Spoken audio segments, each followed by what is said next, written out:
What if I told you that Avatar Fire and Ash contains more than 3,300 visual effects shots, each one built on technology that didn't even exist when the first Avatar was released, and that the line between pre-production, production, and post-production was so blurred that the movie was essentially being edited, shot, and reinvented at the same time?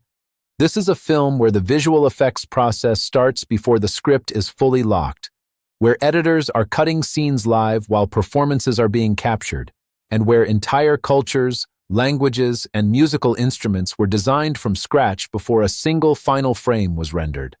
Avatar Fire and Ash picks up just weeks after the emotional devastation of The Way of Water. The Sully family is still living among the Metkayina clan, but the loss of Neteyam has fractured the family in ways that are raw, personal, and deeply human. Jake, Neytiri, Loak, Kiri, Spider, and Took are all processing grief differently, and that emotional fallout becomes the backbone of this film's story.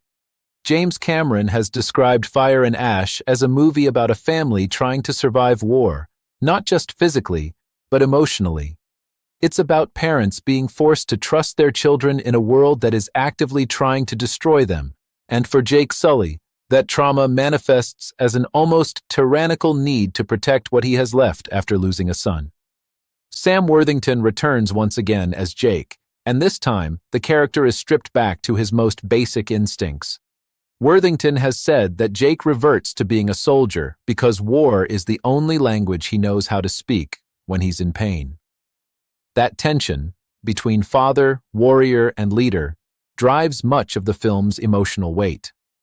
Zoe Saldana returns as Neytiri, now balancing rage, grief, and leadership while holding together an extended family that includes Kiri and Spider.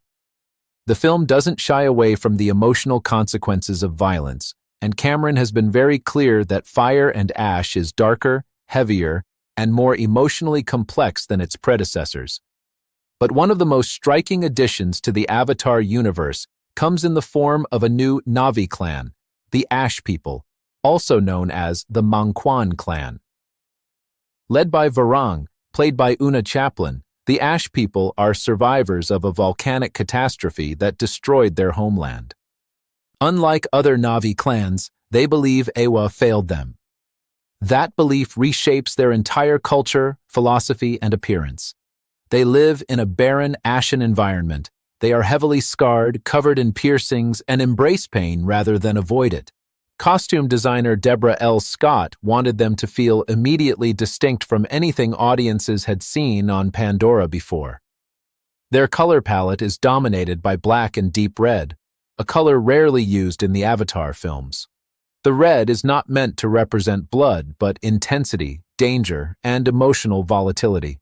Varang's design alone went through multiple iterations, eventually giving her 6 or 7 costume changes, which in the Avatar world is an enormous undertaking because every piece must be digitally built, rebuilt, and refined.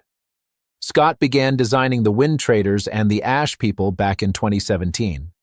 Since then, she has created more than 8,000 costume illustrations. Hundreds of costume samples were manufactured, with nearly 400 costume pieces created just for the principal characters, and over 400 additional items designed for live-action, Na'vi-style costumes. And speaking of the Wind Traders, they might be one of the most visually ambitious clans ever introduced in the franchise. Also known as the Tlalim clan, the Wind Traders are nomadic air travelers who traverse Pandora using massive airborne creatures called medusoids, jellyfish-like beings that tower 500 feet tall and naturally produce hydrogen gas. These creatures allow the clan to suspend gondolas beneath them, drifting across the skies as traders, messengers, and storytellers. David Thewlis plays Palak, the chief of the Wind Traders, and Cameron has described their philosophy as being entirely governed by the wind. They don't fight it, they adapt to it. Their trade routes are determined by altitude, weather patterns, and seasonal winds, much like historical balloonists on Earth. To bring these worlds to life, the production leaned heavily into an unprecedented level of collaboration between departments. On Avatar, Fire and Ash, production design, costume design, music, and visual effects were developed simultaneously. Composer Simon Franklin sat in rooms with Deborah Scott and production designer Dylan Cole to define entire cultures together, visually, sonically, and emotionally. Franklin didn't just write music for the Wind Traders. He created entirely new instruments for them. The score had to evolve alongside the story, shifting into darker, more complex emotional textures to reflect the film's themes. Franklin has said that Fire and Ash required new musical signatures, especially for the Ash people, whose presence demanded something heavier and more unsettling. At the heart of all this world-building is a visual effects pipeline that has become one of the most advanced in cinematic history. Avatar. Fire and Ash contains exactly 3,382 visual effects shots. But what makes this film unique isn't just the number, it's how those shots were created. On the Avatar films, the traditional stages of filmmaking don't exist. Visual effects begin in pre-production and continue seamlessly through shooting and editorial. Senior visual effects supervisor Joe Letteri has explained that the biggest technological leap came in facial performance.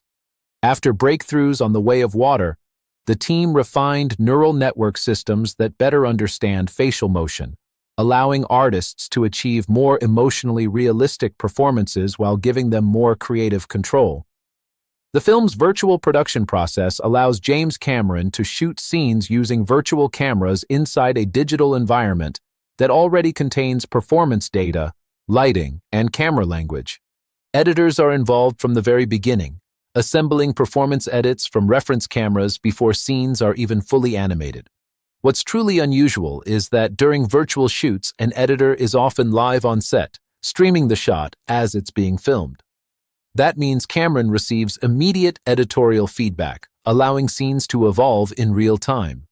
Richard Bainham describes this process as vis-a-vis, not pre-visualization, not final imagery, but something in between that essentially becomes the movie's backbone. From there, Weta FX in New Zealand takes those sequences and elevates them into photorealistic final shots. Water and fire posed some of the biggest technical challenges. According to Eric Sandin, water is incredibly difficult because it behaves differently at every scale. The team built new simulation systems to ensure water and fire both felt physically accurate and emotionally grounded. New Zealand continues to serve as the franchise's production home, with Stone Street Studios in Wellington hosting much of the live-action work. James Cameron is now a New Zealand citizen, and the proximity to Weta FX allows for constant communication between departments. Behind the scenes, Fire and Ash also represents a deeply emotional chapter for the filmmakers. Producer John Landau, Cameron's creative partner for nearly 30 years, passed away during the production. His influence is everywhere in the film, from its collaborative spirit to its technical ambition. Landau was known for his ability to solve impossibly complex problems and for pushing teams to exceed what they thought was possible. His son, Jamie Landau, now serves as a co-producer, bringing intimate knowledge of the Avatar world after years working in performance capture and production. The screenplay was once again written by James Cameron alongside Rick Jaffa and Amanda Silver, whose combined body of work includes Avatar, The Way of Water, Jurassic World, and the Planet of the Apes trilogy. Fire and Ash is scheduled for release on December 19, 2025, and is positioned as a direct continuation of the emotional and thematic arcs established in the previous films. From its volcanic new clans to its emotionally heavier story, from neural network-driven facial performances to live editorial on virtual sets, Avatar, Fire and Ash represents the next evolution of blockbuster filmmaking. Not just bigger, but deeper, darker, and more human. And if you made it this far, thank you for watching.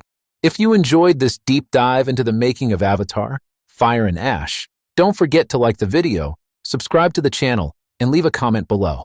Let me know which movie you want broken down next, and I'll see you in the next one.